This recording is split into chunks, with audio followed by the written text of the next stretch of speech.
Hello students, in this video lecture we are going to study this chapter units and measurement. In this chapter we will first study what is the importance of units and why do we need to measure quantities in physics. As you all know that physics is study of nature and natural phenomena. Natural phenomena is the various phenomena that we see around us, like things fall down when thrown upwards, rainbow is formed after rain, and we see objects in the presence of light and darkness we are not able to see. These are the phenomena which we can explain in terms of some laws which are known as laws of physics, and invariably these laws are in the form of these type of mathematical relations. For example, if you want to tell why things fall down, then that is explained by Newton's law of gravitation, which says that earth attracts every object towards it because of this force which is called a gravitational pull of the earth. And this force of gravitation is given by this equation, which is force equal to gravitational constant into masses of the two interacting objects and distance between them. Then we have Ohm's law. It is again in the form of a mathematical relation. We have Snell's law, refractive index of a medium is equal to sine of angle of incidence to sine of angle of refraction. So we say that these laws which try to explain the natural phenomena are always in the form of mathematical relation involving some physical quantities, some quantities. These quantities like masses, distance, current, resistance and angles, they are all known as physical quantities. So physical quantity is something in terms of which the laws of physics are stated in the form of mathematical relation, and these quantities can be measured. You can measure them with the help of some instruments, sometimes directly, sometimes indirectly, and express those quantities in numbers and express these laws in terms of those physical quantities. You put values of some physical quantities and you get the value of unknown physical quantity using these relations, and you know more about the natural phenomena. So that is the need for measurement. If you want to draw some conclusion from these you can say physical laws of physics, then you need to measure the values of the masses of the two interacting objects. You need to measure the distance between them. Then only you can find out how much force they are exerting on each other. So that is the need for the measurement. And the measurement process, you all know itself, is basically a comparison of some unknown quantity with some known standard quantity of the same type, which we call unit. Like if we want to measure the length of this pen, then this can be placed against a scale which has standard lengths in centimeters or millimeters marked on it, and then you can compare the length of this pen with those lengths marked on the scale and find out that this length is say 10.5 centimeter. So you have a measurement. You compare the unknown quantity, that is the length of the pen, with the known standard, which is the centimeter in this case, and you express the result in this form. A physical quantity is equal to some number which is called the numerical value of that physical quantity times the unit in which, or the standard quantity in terms of which you are expressing the quantity. For example, if you measure the length of this line, then you place a scale against it and you find out that this length is equal to 3 centimeter. So it means that this length is 3 times the length of the standard quantity, standard points marked on the scale, which is 1 centimeter. That is the standard length. That standard chosen for measurement of length is known as the unit of length. Okay, so you can express this result as 3 centimeter. Length of the line is 3 centimeter. So this is the quantity that you have measured. This is its numerical value. 3 is the numerical value of the length, and this is the size of the unit. Okay, if you want to express this length or measure this length in terms of millimeters, you all know from your previous knowledge of mathematics is that length can be expressed as 30 mm. And you can see that if you change the size of the unit, centimeter is a big unit, this much, and 1/10 of this, very small, 1/10 part of this is 1 millimeter. So if you find out how many times millimeter is contained in this length, then that is expressed as 30 times. So we write length is 30 millimeter. Okay, so same length L, it can be written as 3 centimeter, it can also be written as 30 millimeter. You can see that numerical value changes whenever you change the size of the unit for the same quantity. So in different units, the same quantity has different numerical values. So that in general can be expressed as this: any physical quantity, if it has numerical value N1 in some unit U1, then if you change the unit to U2, then its numerical value will also change, and then it will no longer remain N1, it will become N2. And if you change it to some other unit, then you will have a different numerical value, as you can see here. If you change the unit, then the numerical value also changes, but the quantity remains the same. 3 centimeter is same as 30 mm. So using this, we can stress upon the importance of units. If somebody says that length of a line is say 3, so he's furnishing incomplete information. He is not telling you completely what is the length. You cannot deduce the actual length of this. You cannot have any idea of the actual length, because if you put centimeter here, nothing is written here. If you put centimeter here, then that would mean that length of the line is this much. If you put millimeter here, then it will be much smaller length than this.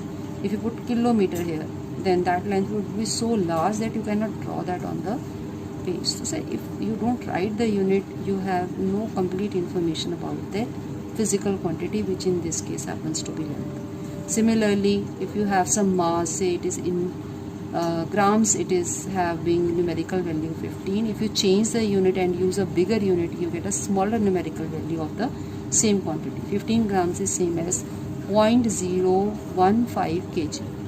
You all know this. Okay, but you see that if you change the unit and use a bigger unit, then the numerical value becomes smaller, but their product remains constant.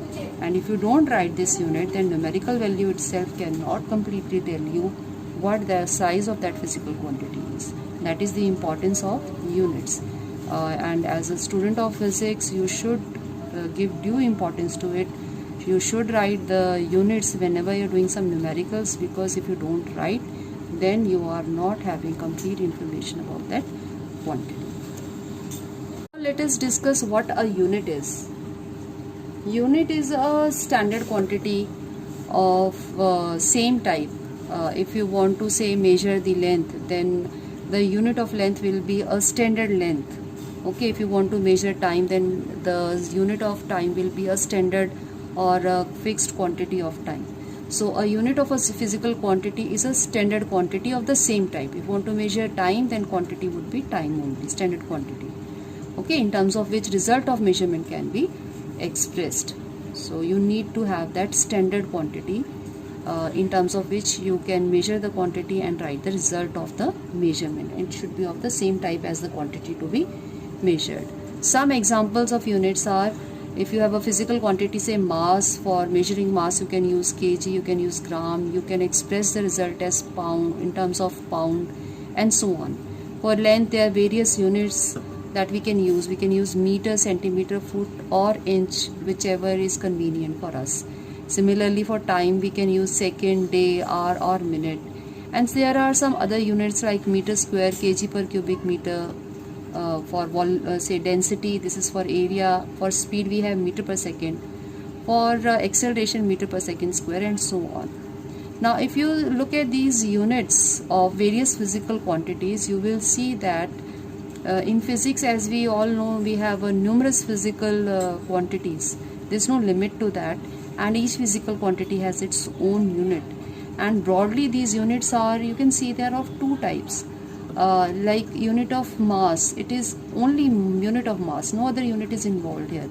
Length, only meter, no other unit involved. Time, second. So these units are individual units, not involving other units. They are independent of each other. Whereas there are certain other units like this, which are combination of some other units. Like meter square is unit of length square. This is unit of mass upon unit of length cube. So these are expressed in terms of these units. Accordingly, you can classify the whole set of units into two types of units. One is fundamental units and the other is derived units. Okay. So there are certain quantities which are independent of each other, which cannot be expressed in terms of each other, and those quantities are known as fundamental quantities.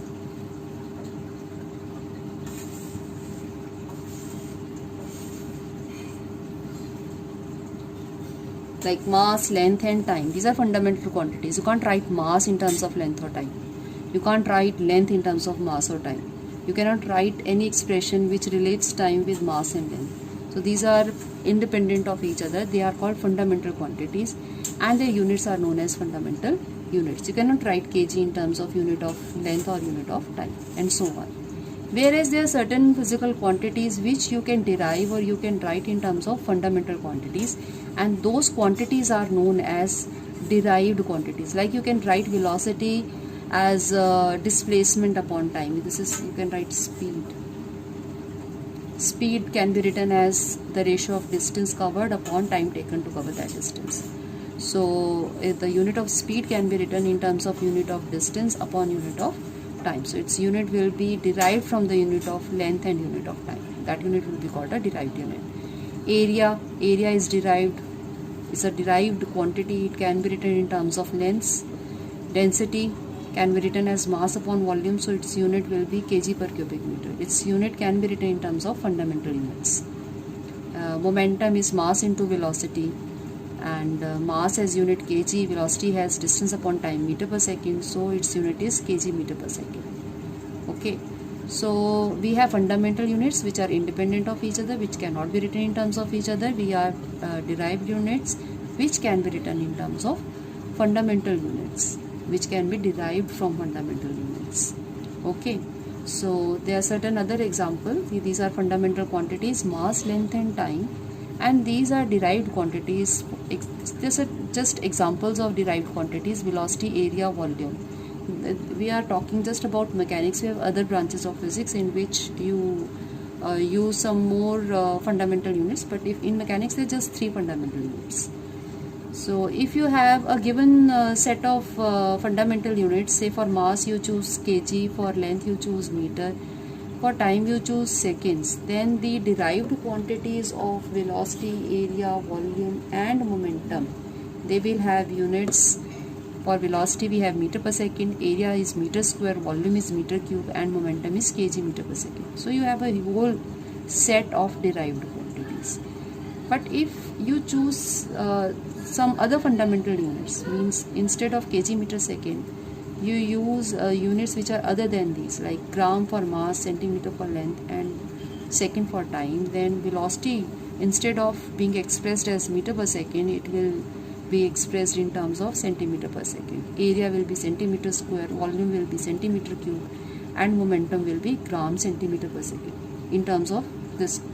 So you have a whole new set of fundamental and derived units. So depending upon a given choice of fundamental units, you have a whole set of units. If you change that choice of fundamental units, you get another completely different set of units, and these are known as systems of units, and that is based on the fundamental. If you change the fundamental units, then you get a different system of units.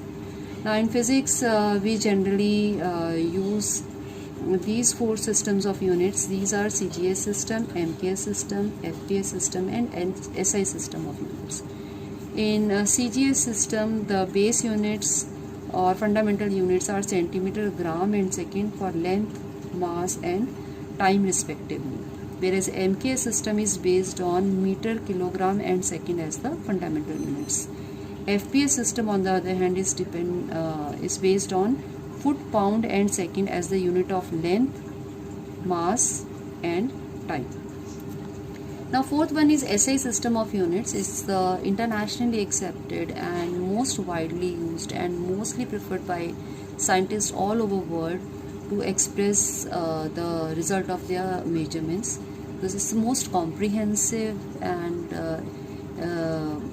in this system the base quantities are very well defined, and it has certain advantages over other systems of units that we will discuss now. Like SI system is the most comprehensive. It is based on 7 fundamental quantities and 2 supplementary quantities and their units, and all the quantities in physics can be expressed in terms of those. Then the second advantage is that this system is a metric system of units, which means that the smaller units and the bigger units are simply the multiples of 10. Okay, so it's very easy to deal with them, the multiples of 10. And then we have the second advantage, that it is a rational system of units, which means that for all the quantities which are of same type, they have same unit in SI system, whereas it is not so in case of other systems. Like in MKS system, for energy, if it is heat energy, then we use calorie. If it is mechanical energy, then we use joule as the unit of energy. So both are energies, but we use different units for them. This is not so in SI system. All types of energy, light energy, sound energy, electrical energy, they are measured in the same unit, joule. And the third advantage of using SI system is that it is a coherent system of units. Now, what is meant by coherent system of units? It's that system of unit in which if you write any say derived unit in terms of fundamental units, then no numerical factors are involved. Like here, if you write 1 joule in terms of fundamental unit, then its value will be 1 kg meter square per second square. Okay, but if in case of MKS system, this is the unit of heat energy, and this heat energy, if it is expressed in terms of fundamental units of kg meter and second, so it will be written as kg meter square per second square. Value of 1 calorie in MKS system is not 1 kg meter square per second square. It is equal to 4.2 kg meter square per second square. So that numerical factor is involved here, which is not so in SI system. So it's a coherent system. So these are the three main advantages that SI has over other systems of units. Now, SI system of units is based on 7 fundamental or base units and 2 supplementary units in addition to those 7 fundamental units. There are in SI system 7 quantities have been defined as the fundamental quantities, which are independent of each other. These are from different branches of physics. Like in mechanics, you have length, mass and time as the fundamental quantities. Electricity, you have electric current also. And then if you heat and thermodynamics, you have temperature. And the 6th fundamental quantity is amount of substance, which contains a fixed number of particles. And then we have luminous intensity, which measures the brightness of the source of light. Now these 7 fundamental quantities have these 7 base units that have been defined in SI system. In SI system, length is measured in meters. This is the name of the unit and this is the symbol used for it. Mass in SI system is measured in kilogram and its symbol is kg.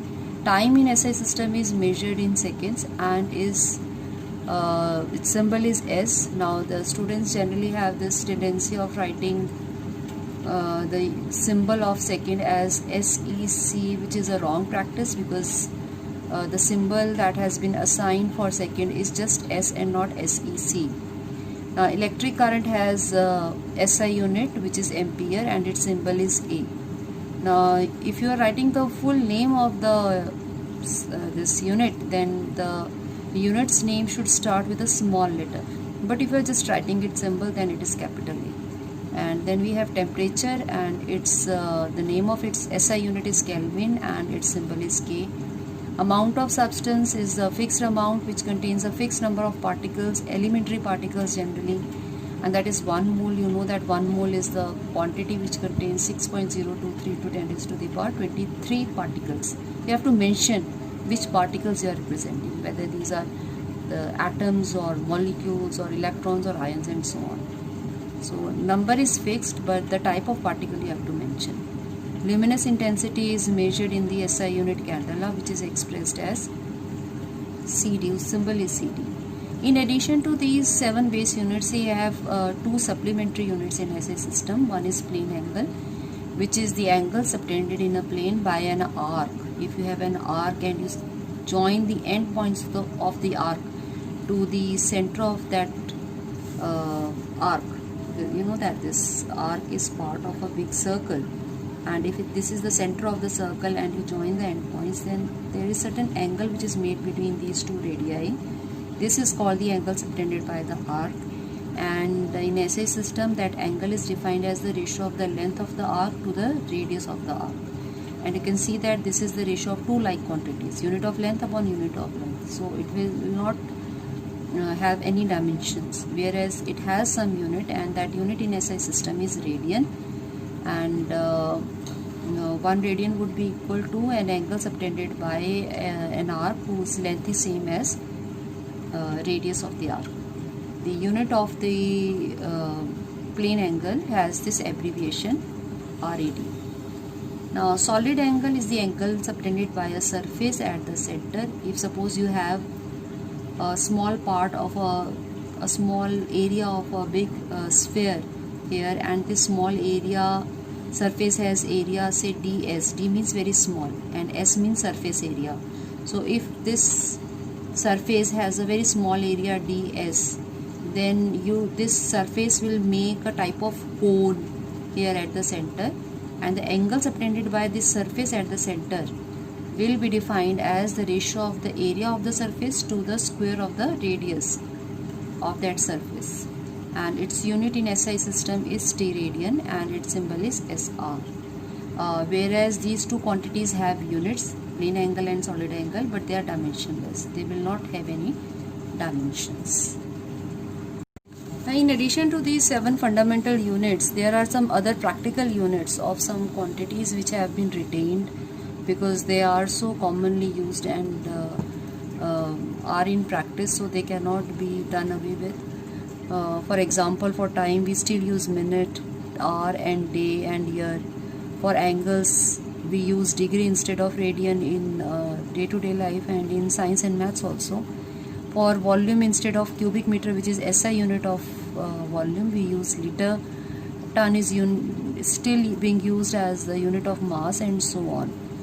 Okay, so you have to go through this table also. Standard atmospheric pressure. SI unit is Pascal, but the practical unit atmosphere is still in use. For area you can use hectare, air, or you can also use barn, the quintal, that is unit of mass, and so on. So you just quickly go through these practical units of some of the physical quantities which are still in use, which are not SI units, but still you have to have some idea of their values and where they are used and their names. You should be familiar with which quantities are measured in these units. In addition to this table 2.2 and 2.1 that we have just seen, we have some other tables also that you have to go through. These are in appendix of that NCERT volume 1 of physics. First of all, you have appendix A1, in which you will see that there are various Greek letters, the small letters as well as capital letters, and for your ready reference this table is given because we will be using these symbols for representing various physical quantities. So you should know what is this is alpha, beta, gamma, and so on. Then you have appendix A2, and this is about the common SI prefixes and symbols for multiples and submultiples. Like this is our common observation that 1 millimeter is equal to 10 raised to the power minus 3 meter. Okay, now this milli, it is a prefix of meter, and this stands for 10 raised to the power minus 3. Whichever quantity is preceded by this prefix will have this multiple 10 raised to the power minus 3 whenever this milli is removed. For example, 1 milligram. If you want to remove this milli, then it will be replaced by 10 raised to the power minus 3 gram. So milli represents 10 raised to the power minus 3. Similarly, mega represents 10 raised to the power 6. So megabyte, MB, you are familiar with this term, is 10 raised to the power 6 bytes. Okay, because mega stands for 10 raised to the power 6. So this also you go through. Hexa stands for 10 raised to the power 18. Deca stands for 10 raised to the power 1, and these are submultiples. These are multiples and these are submultiples. These are some of the appendices that you can go through Then you have derived units with special names. You know that there are just 7 fundamental units and 2 supplementary units. All other quantities have units which are derived from those, and these are the derived units of those physical quantities. For example, frequency has derived unit of per second. Force is written as kg meter per second square or kg meter per second square. You can write either with powers s raised to the power minus 2, or you can use this symbol also. So these are the derived units which have been written in terms of fundamental units. But in physics, we, instead of writing the full form of the unit, we use the general names or special names that have been assigned to these units. Like 1 kg meter square per second square has special name Newton meter, or we can also call it joule. This is the special symbol which is given to this unit. So please go through this also. Then we have some SI derived units expressed by means of SI units with special names. Okay, so this is in addition to these. All these units you will get to know as the syllabus of this class progresses. You will come to know about all these quantities. Then we have this appendix A7. It has general guidelines for using symbols for physical quantities, chemical elements and nuclei. There are general guidelines which have to be followed. You cannot express those quantities in the way that you want. There are just certain guidelines so that everyone uses the same criteria and is understandable by others also. Then we have this another appendix A6, which is about SI derived units. Please go through this also. In addition to these appendices, appendix A4 and appendix A8 are also useful. A4 tells you about the conversion factors of one unit to some other unit, how to convert one unit into some other unit of length or say mass, and the table shows those conversion factors. And the appendix A8 is also very important. It gives general guidelines for using symbols for SI units. Just as I told you that when you are writing second, don't use SCC, write S, whatever symbol has been assigned to it. Or the units, they cannot be written in their plural form. Meters के लिए we never use MS. Okay.